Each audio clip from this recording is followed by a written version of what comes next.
You are now tuned into another episode of Black Girls Den Podcast brought to you by Alicia's Productions. Have you ever felt like your voice didn't matter? I know I have. But today, that changes. Your voice matters, and so does your story.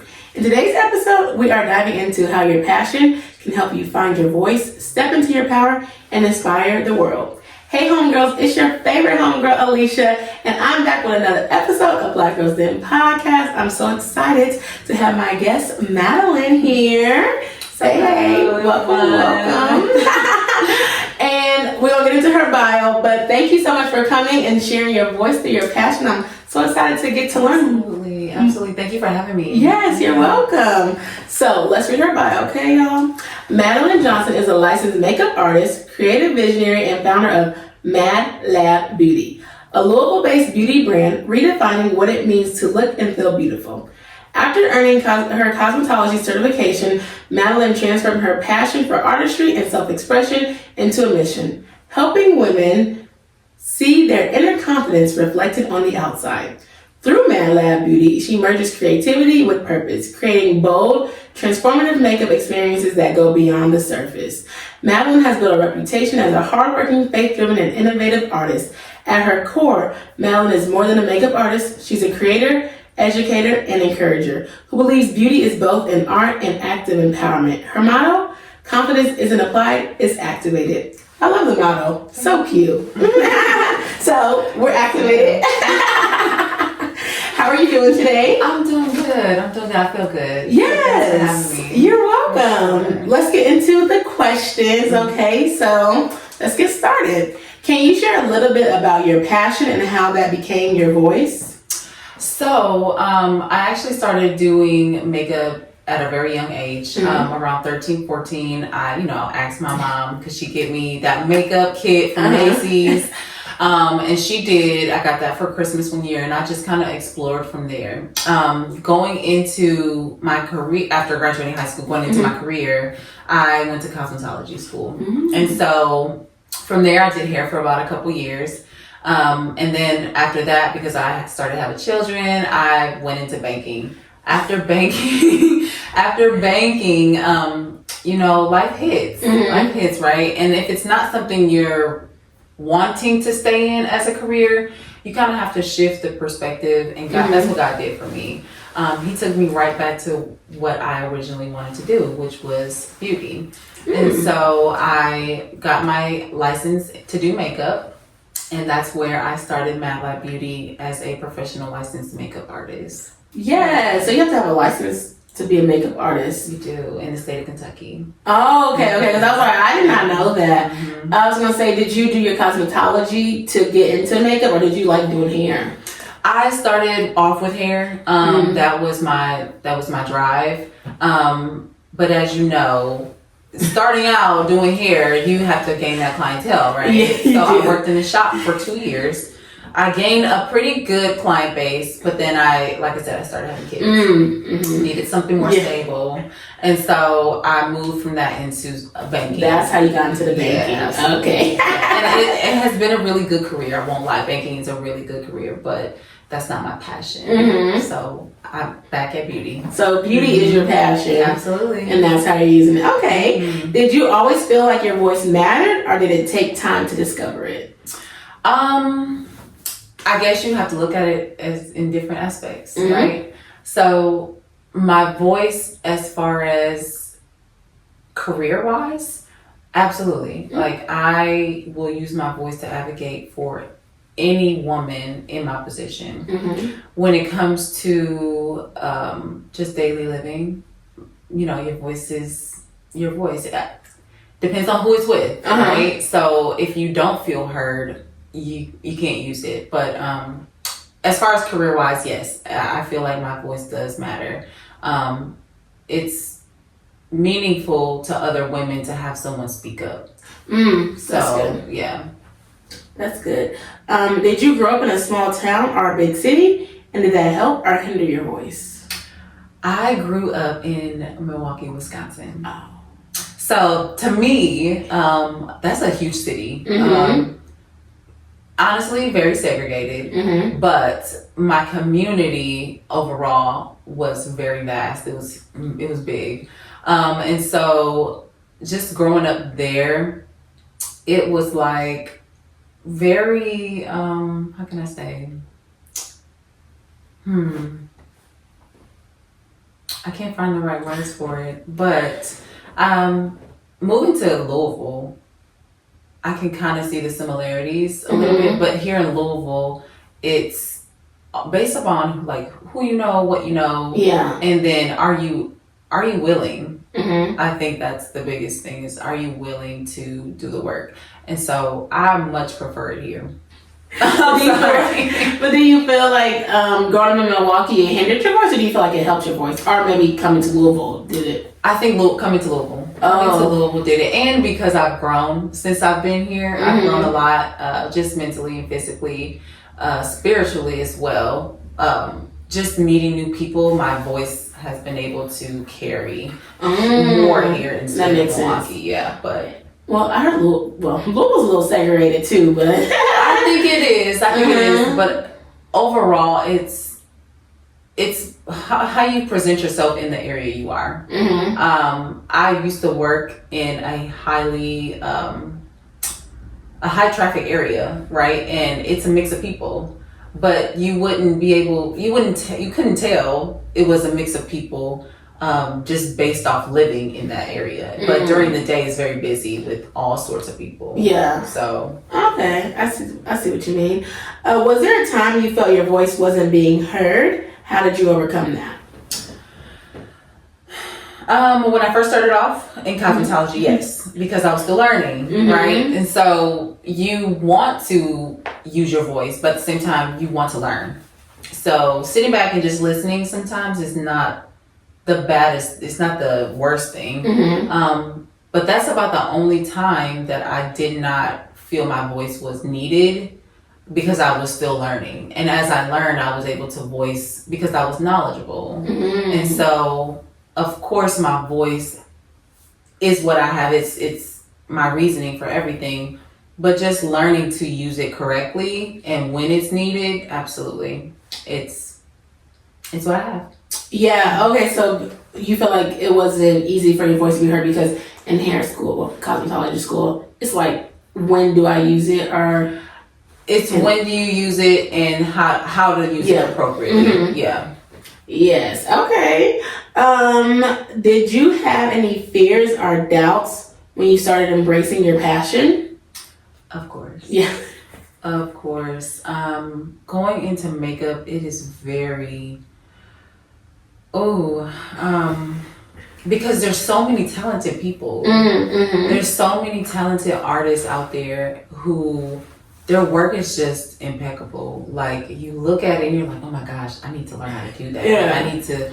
How did she do that? And so stepping out on faith and opening my studio was like something new for me. And I knew I had the experience. I knew that I had the talent. It's now I need to perfect it a little bit more each day. And so having the fears, having the doubts in the beginning, yes.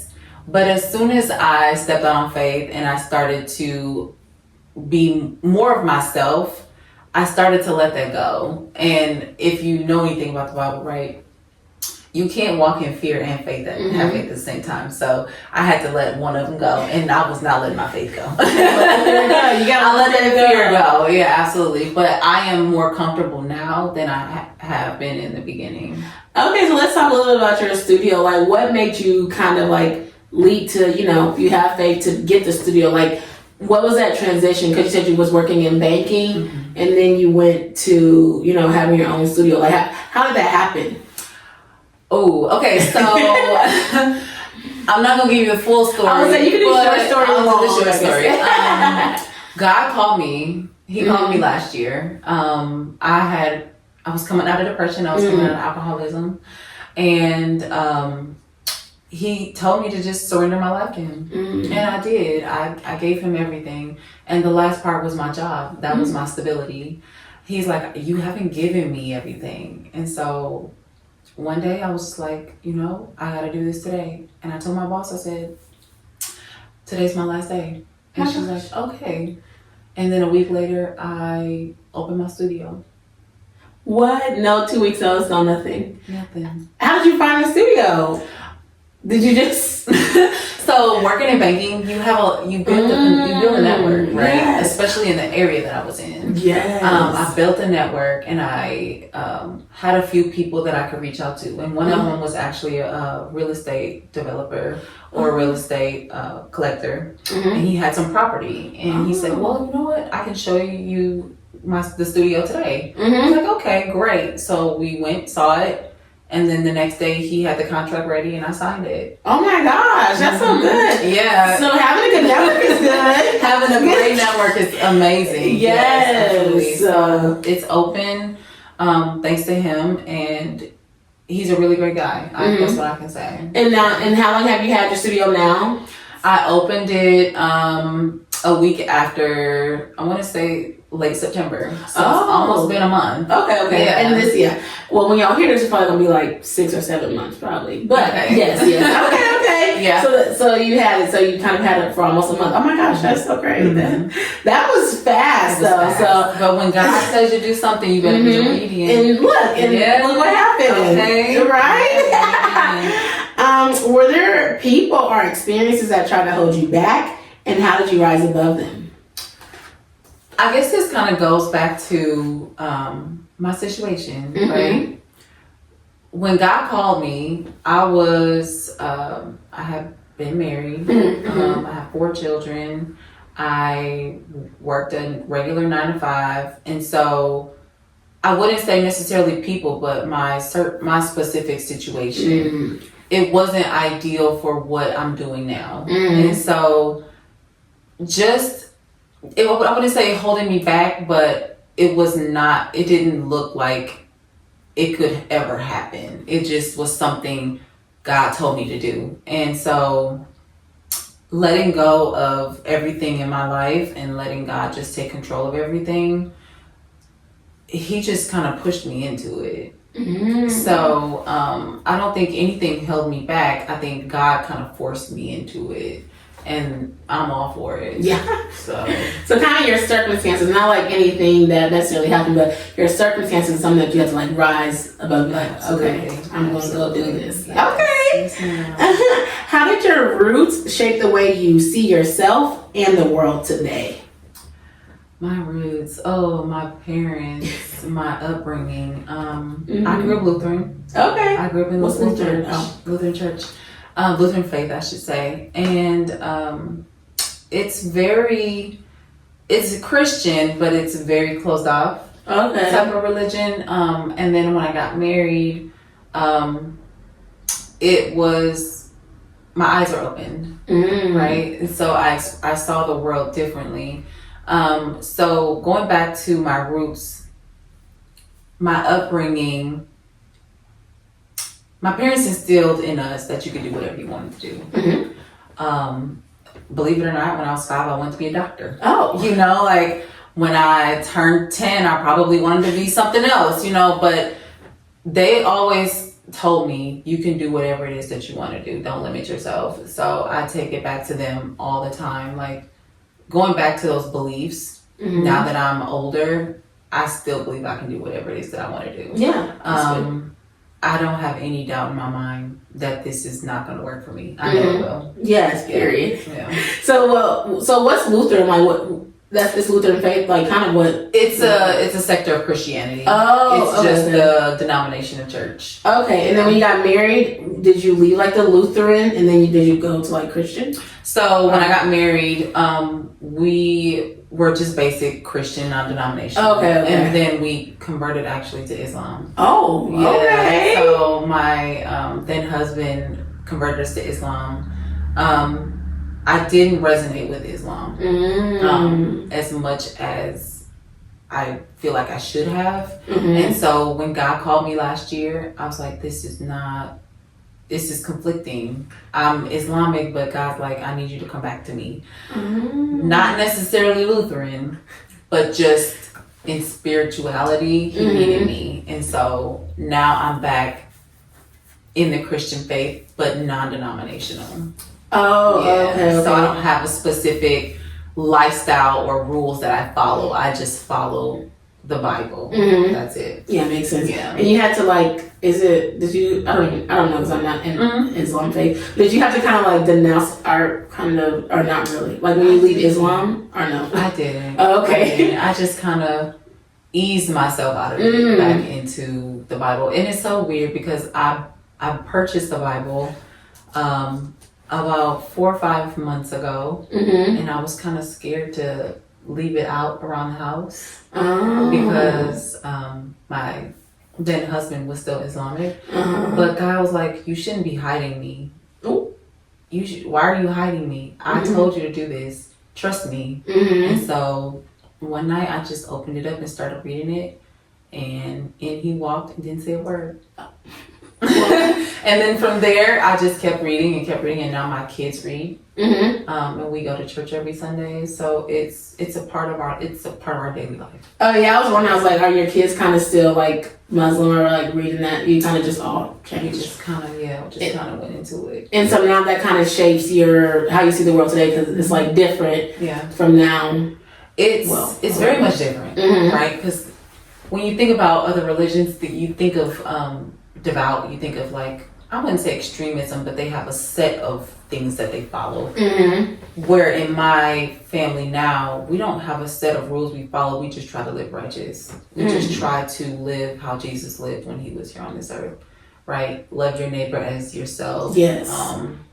If you feel like what you're doing is wrong, that's conviction, right? Correct it. Because Jesus and God, they wouldn't do what you're doing right now. Or if you feel like you're doing something good, did you do it out of the goodness of your heart? Did you do it because you wanted recognition? What's the reason? Are you living righteous overall? Yeah. So I love that. Yeah. Are you living righteous? Because so many people be quoting the Bible and don't live righteous. They don't live righteous. Okay, so yeah, that's really good. I like that. But kind of that definitely like kind of shaped in what you did, because you were saying how you were married younger, but then you went to church Lutheran. So it's like all these different things can shape how you see the world. Yes. From kind of like what you do. So that is really good. Can you share a moment when embracing your voice led to an unexpected opportunity or breakthrough? Oh, let me think about that one. Yeah, actually, recently I was really nervous about just putting myself out there, and just opening up to opportunities anywhere. And so I followed this girl on Facebook the other day, or about a month ago, and I messaged her just out of the blue. And she's actually a stylist here in Kentucky. So she messaged me back. We got on a call, and she actually does like seasonal wardrobe changes for people. And so she has a lot of clients who ask for makeup recommendations. And so now we are collaborating. But my nervousness and my fear was, oh my gosh, I don't know if this is going to work. But in the end, it did. It's just putting yourself out there.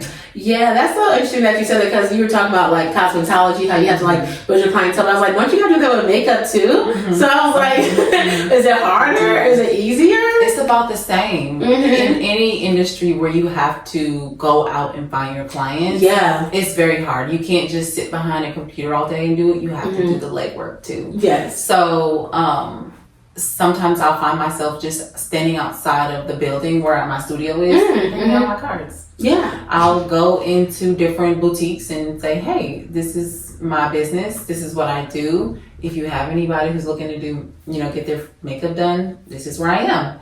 It's taking the risk and not letting the fear overtake you. Yes, that's so good. So it's been about a month that you've been in your studio. How do you feel about all the things that you have been doing since, connecting with people and networking? I have been stepping out of my comfort zone. Yes.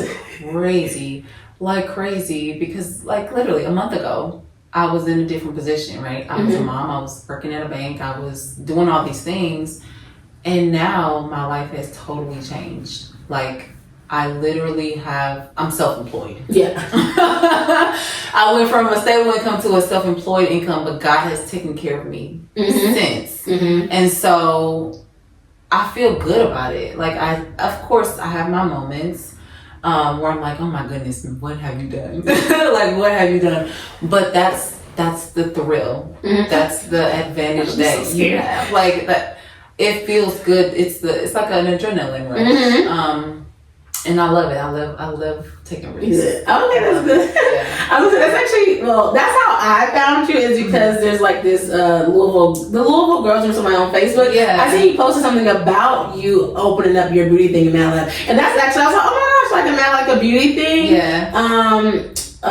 I forgot. It was like I think you were talking about how you were opening up a studio. You had a studio, and I was like, oh my gosh, that's cool. Like a black girl doing makeup, whatever. So I was like, let me just look. And then I kind of like seen your posts and different things like that. So that's so funny. But that's even how I even seen you. Yeah. And then of course when you said you messaged me, then we met each other before. But like the first time I heard about your thing was literally off of social media. Okay. So yeah. Okay. So it's like you're using your voice, sharing your things and stuff like that. Yeah. So that's really good. So put yourself out there, you know, because you just never know like what opportunity can be. You just never know what breakthrough that you may have. Not at all. You never know who's watching. Yes. Right. So even if it doesn't reach the audience that you wanted to reach, that one or two people that do see it and they're interested, they will contact you. Like it's crazy how many connections I've made just by putting myself out there. You know, the right people will find you. Yeah, because now it's like, okay, if they like, makeup artists, I'm like, oh yes, I do know one actually, because I didn't know one before this.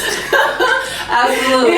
And I'm willing to teach whoever wants to learn. It's not like I'm not gatekeeping. Like I want to be able to teach because no one taught me to do makeup. Oh, so I was offering free one-on-ones to people who wanted to learn. And so I've had about 6 to 7 people, maybe 8, come into the studio and just learn different things. And we kind of just go off of each other, right? So I see what they do and they see what I do. And then we just kind of chat and see, how they got involved in makeup and how they want to further themselves going forward. So it works. It works. Oh yes, I will do that. I need to learn how to. Yeah. The concealer, I don't know how to concealer, contour, all that stuff. I'm like, that's a lot of work. Well, your makeup looks good right well, now. Thank you. I try to do a little bit. I can only do about highlight, and then I then got some. Okay. Yeah, I'm good on the highlight, but I got what is it called? Blush. I got blush, but I don't really know how to do the blush, so yes, blush and concealer, all that. So yeah, that's really good. But yeah, that's cool. So I love that. What advice would you give someone who feels like their voice isn't enough? Your voice is always enough. That's good. Never allow the world or someone to tell you that you don't matter or your voice doesn't matter. The only truth in this world is God, right? And He made you for a reason. Period. He made you with a voice for a reason. So use your talent. It goes back to that parable in the Bible where God gives, or the master gives his servants some talents to go out and multiply. And 2 of them go out and they multiply the talents and they bring it back and they say, this is what I have for you. And then the one servant buries his. And when the master comes back and asks him, where's your multiplied talent? And he's like, I buried it because I was afraid that I wouldn't be able to multiply it. That is evil. So if God gives you something and you don't use it, you're wasting your talent. Your voice is your talent. Yes. Everything that you have, your attitude, your personality, everything, no one on this earth should be able to rock you to the core where you just don't even use it. You know what is so crazy? Is the last episode, the lady used the same analogy that you used. Really? Yes. The 3 talents, the various talents, literally. So y'all listen to the last episode, she literally did that same one. Absolutely. I was like, oh my gosh, like that's so chilling. Like she literally did the same thing. Wow. With the 3, burying it and she's literally saying like what you're saying, like God gave you a talent, use it. You have to. Yeah. If you don't, you're being disobedient. Yeah. So the fear of not taking that risk or just being embarrassed, that is nothing but evil. And God didn't create us for evil. He created us for good. Yes. He did. Love that. Absolutely. Yeah. Love that. Yeah, I feel like sometimes people don't kind of know what their talent is, though. Something like that. So, like using your voice. So that's kind of what we were talking about. Everybody, I'm like, how do you know what your talent is? Are people like, how do they know? Like, how do they know how to use their voice for talent if they don't know what their talent is? So, I'll tell you one way you can figure out what your talent is. Okay. It's going to be the thing that people criticize you the most about. Oh, okay. It's going to be the thing that people are most jealous of you about. It's going to be the thing that you loved so deeply that you're afraid to share with the world. That's how you found what your talent is. Oh, that's actually really good. Absolutely. I was not the best looking child growing up. I'm just gonna be honest. I was not the best looking child growing up. And so getting into my 20s and into my 30s, you change, right? And so I started to just like see myself come into myself, right?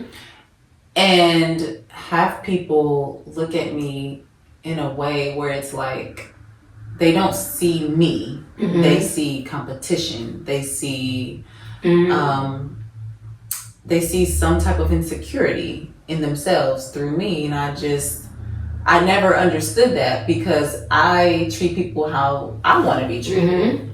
And so when I got into makeup and everything, it was like, I enjoy this just because it's just something that makes me happy.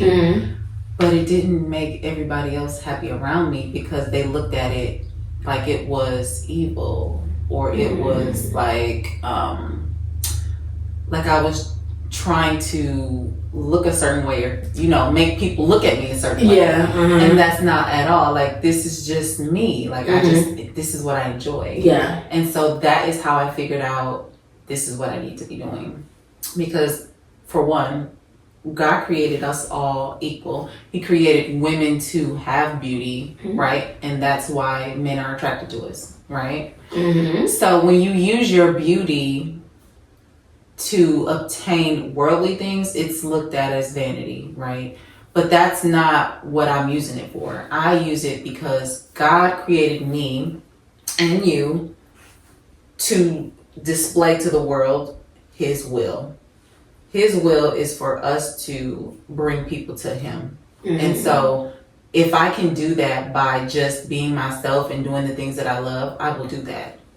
I am always going, listen, the people that have already come into my studio, we just don't talk about makeup. We talk about God too. Because that is my divine purpose, is to get them to come to God. Yeah. Right? We can talk about makeup, we can do makeup all day.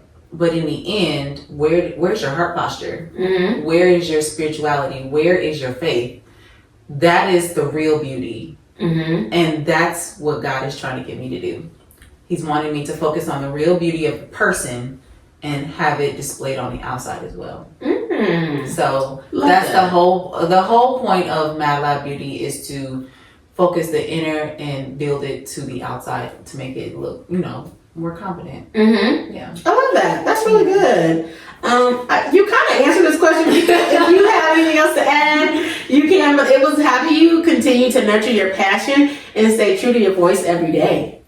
I honestly, I just get up, I look at myself, tell myself, you are built for this. There's going to be some bumps in the road, but just continuing to show up for myself and to show up for the women who don't see themselves quite there yet.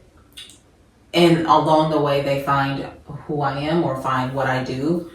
That's what I'm there for. That is what's keeping me focused on what I need to do.